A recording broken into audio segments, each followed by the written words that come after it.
মৌলিকভাবে টিকা নেওয়া নাজায়েজ নয়, কিন্তু এই যে এইচপিভি টিকার কথা বলা হচ্ছে, অনেকগুলো গণমাধ্যমে আমিও দেখেছি যে বহু আমাদের শিক্ষার্থীরা সেখানে আহত হয়ে যাচ্ছে। টিকা নিয়ে যদি অবস্থা হয়, তাহলে পরবর্তীতে এর কি কি ব্যাড এফেক্ট আমাদের শরীরে পড়তে পারে, আমাদের মেয়েদের শরীরে পড়তে পারে, সেটা বোধ হয় আমাদের দেশপ্রেমিক এবং ইসলাম প্রিয় যে সমস্ত গবেষকগণ আছেন তাদের খুঁজে বের করা দরকার এবং সেটি জনসমক্ষে তাদের প্রকাশ করা উচিত।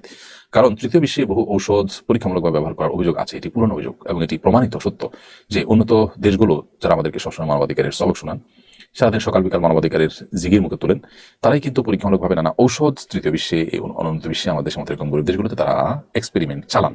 এবং এক্সপেরিমেন্ট চালাতে গিয়ে এই গরিব দেশগুলোতে যে ম্যাসাকার হয়, যে ধ্বংস লীলা হয়, সেগুলো আসলে আমাদের সবারই কম বেশি জানা। বিশেষ করে যে কোভিড-19 যে টিকা, এই টিকা যখন বের হলো, এটা নিয়ে যখন কেউ নেগেটিভ কথা বললো, তখন নানানভাবে তাদেরকে হেনস্থা করা হয়েছে। পরবর্তীতে অবশ্য এই ডিপার্টমেন্টের, অর্থাৎ স্বাস্থ্য বিভাগেরই গুরুত্বপূর্ণ বড় বড় পদে থাকা মানুষগুলোর সাথে আমার সরকারি এক দুইটা মিটিং এর সুযোগ হয়েছে ইসলামী ফাউন্ডেশনে। সেখানে আমি তাদের মন্তব্য শুনে অবাক হয়েছি। তারা বলেছেন কেউ কেউ যে আসলে এখানে স্বাস্থ্য স্বাস্থ্য আপনার বিজ্ঞান এবং আপনার কি বলে এটাকে আপনার পলিটিক্যাল সায়েন্স, এই দুটা মিশে একাকার হয়ে গেছে। সেই সাথে এখানে ইকোনমিক সায়েন্সও একাকার হয়ে গেছে।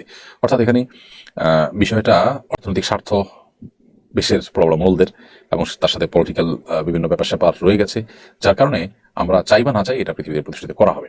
যাই হোক, সেই কোভিড-19 টিকার পরে যে সমস্ত সাইড এফেক্ট হয়েছে, যে সমস্ত ক্ষয়ক্ষতি হয়েছে, সেটা কিন্তু আর নতুন করে বলবার অপেক্ষা রাখেন, আমরা সবাই কম বেশি জানি। এখন পর্যন্ত গোটা বিশ্বে বহু গবেষণা হয়েছে এবং সমস্ত গবেষণার ফলাফল থেকে দেখা গেছে যে ভয়াবহ ক্ষতি আমাদের জীবনে ডেকে এনেছে এই টিকা।